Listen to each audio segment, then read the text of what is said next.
Just before Diwali, Modi government rolled out yet another economic stimulus. 12 big announcements under Atmanirbhar 3.0 are going to cost the government somewhere around 2.65 lakh crore rupees. Now, a variety of sectors this time have been covered in this Atmanirbhar 3.0, the new economic package, and the underlying theme has been job creation, the ways to boost demand. The opposition, however, is not quite impressed. Opposition has called it headline management. India Inc., however, has given a thumbs up. So on India Revival Mission on Times Network this weekend, we are trying to find out whether the schemes that have been announced under Atmanirbhar 3.0 will actually help the economy recover faster, because remember, already certain green shoots have started emerging in the economy. I'm Heena Gambhir. Joining me on India Revival Mission today is Dr. Arvind Virmani, former Chief Economic Advisor. We have with us Dr. Sangita Reddy, President FICCI and Joint MD Apollo Hospitals.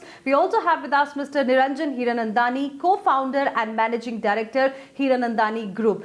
Good afternoon to all of you. Let me begin the discussion with Dr. Sangita Reddy today. Dr. Reddy, firstly, how will you like to explain the stimulus package that has been announced? Has enough been done now by the government to help the ailing sectors which were left out by the government's help so far? So first, hello and happy Diwali to all of you. I think clearly this was yet another significant step. The Finance Minister and the Honorable Prime Minister have often said that they will continue to do in a calibrated, time-bound manner further stimulus, and I think these were many welcome steps. I look at all the aspects. So number one, of course, that the EGCLS scheme was extended, was expanded in terms of scope. So the borrowing limit went up to 500 crores. So that means a lot of large companies also would be eligible for this scheme, which I think was important. There was a special edition of healthcare, which again, I think is significant because healthcare is a much stressed sector, which needed a little additional boost. So this is a good thing. You go across the spectrum, I would say that, all the schemes had significant initiatives. So PLI clearly will not just enhance manufacturing, but will also boost employment and bring in the large manufacturers. So much like what we saw in electronics, which brought in, the phones and other major manufacturers in, this will do the same across all the sectors that it's mentioned. So I think that was a well thought through scheme. Here, FICCI has played a fairly deep role in working with the DPIIT and Niti Aayog in about 3 of those sectors quite significantly. So we're very bullish about the potential impact of that. I want to call out agri, and I think the fertilizer incentive was definitely very good. I also believe that it was quite creatively, infrastructure is another sector that FICCI has been asking for consistently, because infra needs patient capital. We need capital which will, be more long-term and be more competitive. And when you boost infra, there are almost 100 to 150 sectors, whether it's steel, cement, and lots of others, which get the boost, as well as the employment generation. So I think the loan and the strategy on infrastructure was also very well thought through, and I'm sure Mr. Hiranandani will speak about that. Finally, not only is there an allocation for COVID and vaccine, but the research allocation is another one that I think is very important for the immediate term and the long-term development of our country. So net, infrastructure, employment generation, manufacturing boost, all significant steps in the right direction. So thank you, FM. Significant steps in the right direction. That's what Dr. Sangita Reddy says. Mr. Hiranandani, is the real estate sector seeing this as a Diwali gift? How do you see the measures announced specifically for the real estate sector by the Finance Minister? Happy Diwali to all of you. And it's a wonderful news that exactly what the Prime Minister has been saying, what the Finance Minister has been saying, that we will continue to, using the words of Sangita Reddy, calibrated responses from time to time that will happen. Number 2, it was always told to us that it was only when the opening up takes place that the aggressive incentives would bringing about a demand-side incentive. And I think this is exactly what they are doing just now, is something which we have been asking for a long period of time. So I think it's a very positive story in terms of how they have actually created the demand. In the real estate side, three things which have really brought about a wonderful story. The first of all is the issue of Section 43CA, a section which should have been scrapped, but however, they have continued it in a modified form, which is they have said that if the ready reckoner rate or the circle rate or the Jantri rate, which is there, is more than now 20% up to 20% difference, there would be no additional tax that would be levied. So there is a problem. Earlier, the problem was that with the circle rates of various states going up and the prices coming down, there was a conflict. And so many transactions couldn't take place. Now, this is partially rectified. Why partially? Because they put three conditions to this approval basis. First of all, it's only available up to 2 crores, which means cities like Mumbai, Delhi, downtown areas and others, where there is a difference and a lot of differences taking place even in these cities, those transactions can't go through because otherwise there's a 35% tax on the buyer and seller for the differences to be paid to the government, which means the transactions don't take place, number one. Number two, it's only for residential. Now, there is a problem for commercial. I can tell you there is one large transaction waiting since January 2020, which was going to go through because it's a commercial transaction. It's 15% difference between the ready reckoner rate and the rate at which the transaction has been memoed, but can't go through because even now, that commercial part of it is not being done. And they have put a time limit to it of June 2021, which is fine, but actually the section needs to go. Heena, what is the problem? The problem is that the ready reckoner rates as it stands today are based for the purposes of increasing revenue for the state, while the stamp duty and others from the point of view of a buyer and seller is supposed to be the price at which the transaction takes place. All the states are increasing the rates which are there. So those are the issues which still remain as far as it. But the real truth is that it does benefit at least 70% of the transactions which were stuck earlier, which in the range of 10 to 20% across the country. So I am grateful to the Finance Minister and the Prime Minister for making this rectification. Number two, the 18,000 crores of rupees which have now been set aside for the purpose of the PMAY scheme signifies two things. Number one, that the commitment of the government to fund the interest subvention is being done, which means that the transactions will go through and the interest subvention will be paid. 18,000 crores, a good amount of money, which I think is going to be mandated, also indicates something very beautiful. That is that the Prime Minister's target of 2022 will happen. Otherwise, they didn't need to keep aside this 18,000 crores, which means that the target of 1.1 crore houses, as announced by Housing for All PMAY scheme by the Prime Minister and by Mr. Hardeep Puri, is going to be fulfilled. And that is the good news, the best news of all. Okay, so there is optimism in the real estate sector. Yes, there is. Yes, so there's clearly optimism in the real estate sector. Yeah. Heena, if I may, I want to add one thing which I think needs a little tweaking after Mr. Virmani. Okay. Yes.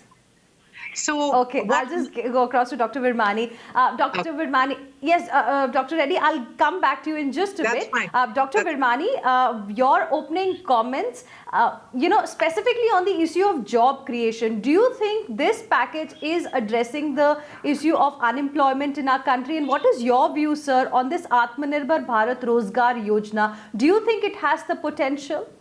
So let me answer that in the context of an overall macro perspective. Our research at the Foundation for Economic Growth and Welfare since May had outlined an economics and fiscal monetary approach for handling the lockdown and the pandemic. And basically, it talked about a three-phase. What is most encouraging is that the government seems to be following this same pattern. In very simple terms, the three phases could be described as survival, revival, and re-acceleration of growth and GDP.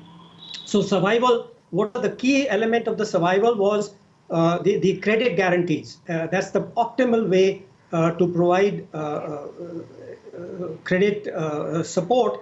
And of course, in the latest package, this has been expanded further. So as one has gone along, they have expanded the scope of this to sectors which are seen to be requiring this survival strategy.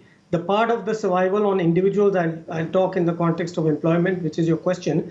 And the revival strategy, in a sense, was that you have to be, once the pandemic subsides and we are transitioning to a normal growth, there have to be enough firms to get the credit, etc., and the support to revive.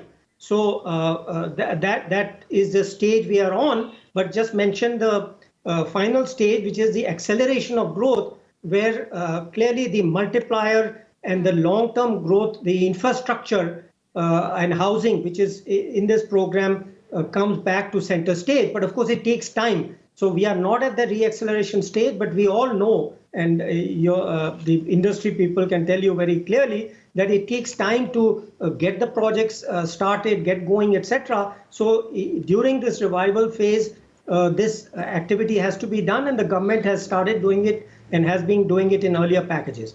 Now coming to the revival part of the employment, let me illustrate what I meant about research. So what the data, the private data, CMI data shows is that the unemployment rate in the last 2 completed months is now lower than it was a year ago. So if you just look at the unemployment data, you would say we are better than normalized. But if you look a little deeper into the thing, you find that the labor force participation rate in some of the organized areas of the economy is not reviving, is not gone back. It is 2 percentage points lower. So this is where the focus comes in, the focus targeted approach, where the incentives to the EFPO companies comes in, right? So you're looking at the data, you're looking at where the stresses are, where the revival is slow, and focusing it. Similarly, on the unemployment, the informal sector side, again, we know that one of the problems still is that the number of migrants which went to, which went from their urban jobs to rural, many of them have not been able to come back. So yes, part of the focus of the housing and the incentive for informal is focused on the urban areas. So overall, what I would say is that government has taken on board, not directly, not necessarily saying it is our research which they've read, but the approach we have outlined, which is a research-based technical approach, seems to have been adopted by the government. And in that context, I'm very happy that they have adopted this very focused, targeted approach to revival. And as I think Mr. Hiranandani also mentioned, and he has some experience and I've interacted with him, is that some of these gaps which he has pointed out, I think they need to look at. If there is not enough revival of commercial space, as he is saying, they may need to reform that part of it also. But I think the general approach has been look at the data, look at the information, how it works, where the gaps are, and then focus the assistance on that. But what's interesting is what you've said, that this time at least, there's a targeted approach. Dr. Sangita Reddy wanted to make a point, then I'll ask my question. Yes. So very quick point, I think in addition to what Mr. Virmani said, that employment generation is critical, I would, based on the input from experts yesterday, come back saying that the PF, the EPFO scheme is a very good one. However, the level set at 15,000 rupees is probably a bit low to create the impact that you actually need. And our recommendation would be that you increase this to actually the central government minimum wages at the least. Because on one hand, if we're saying this is minimum wage, yet we set this level at 15,000, you obviously know that it's not reaching most of the people. So I believe it's very important to take this up to central government minimum wage, which is 18 to 25,000, depending on, what the role is or what the job is. That's the one slight modification I would recommend in this.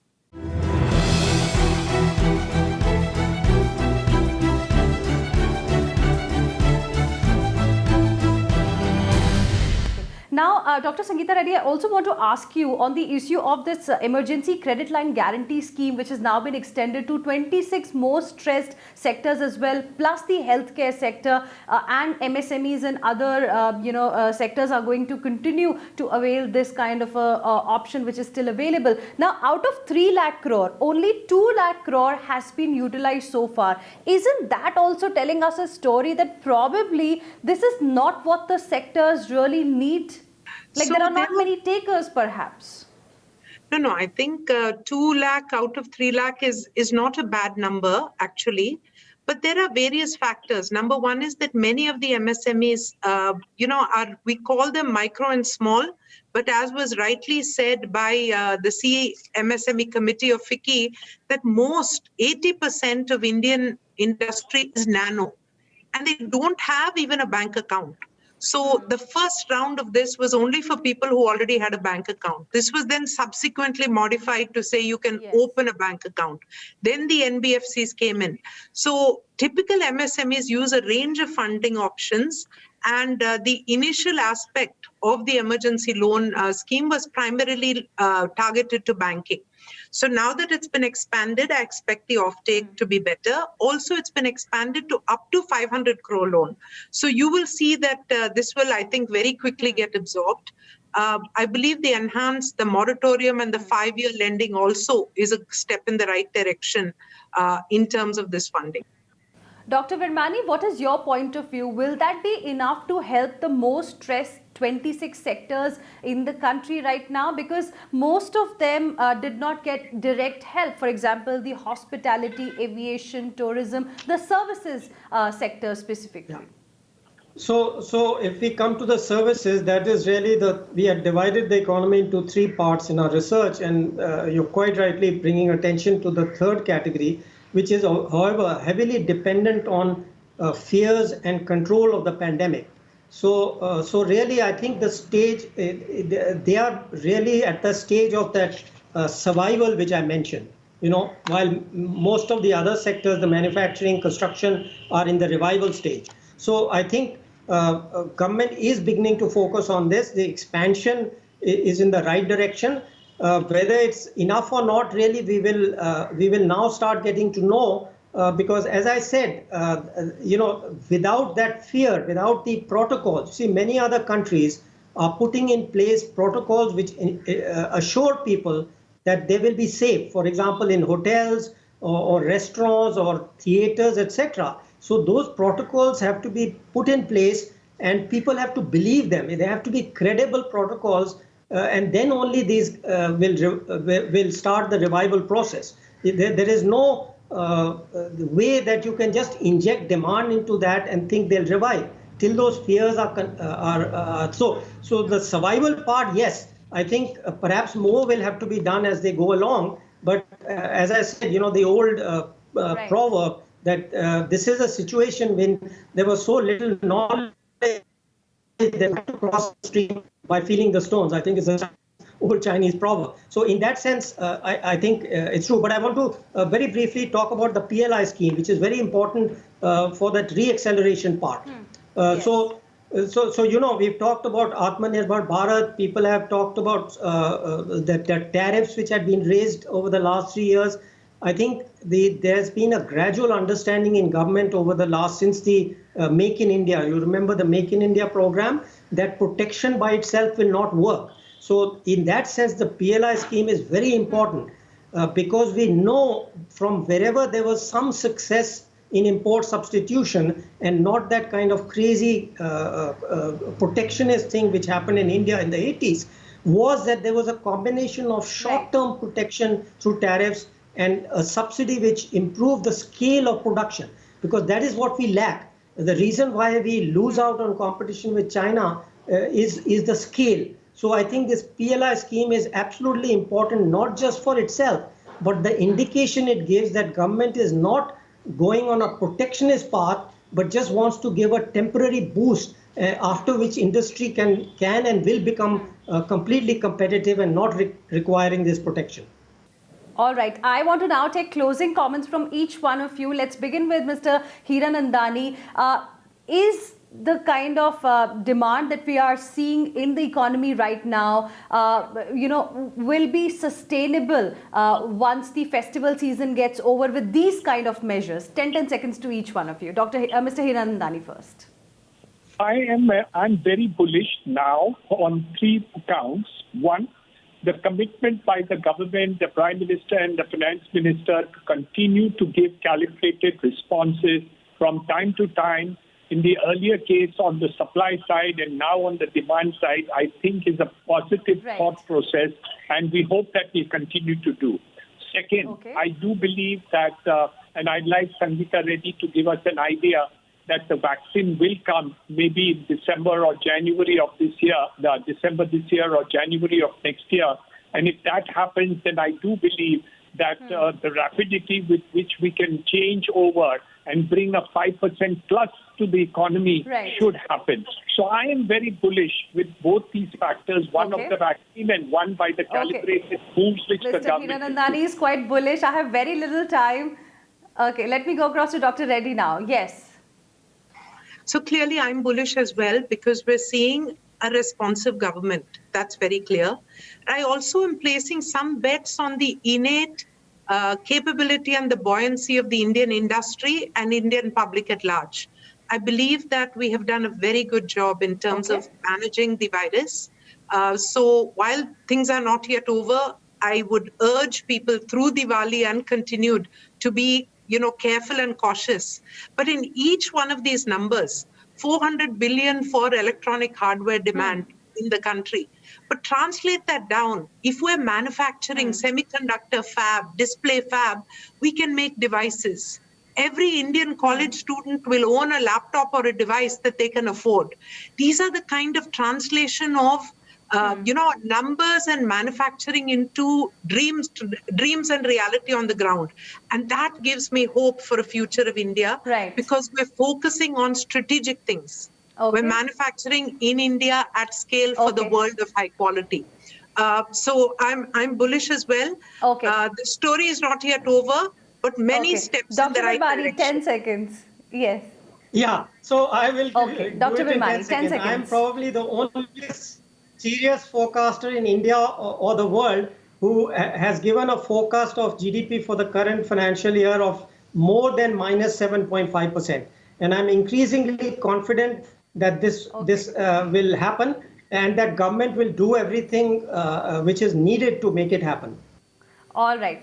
We really look forward to the GDP numbers now. Thank you very much, all of you, for joining us here on this very special edition of India Revival Mission on Times Network.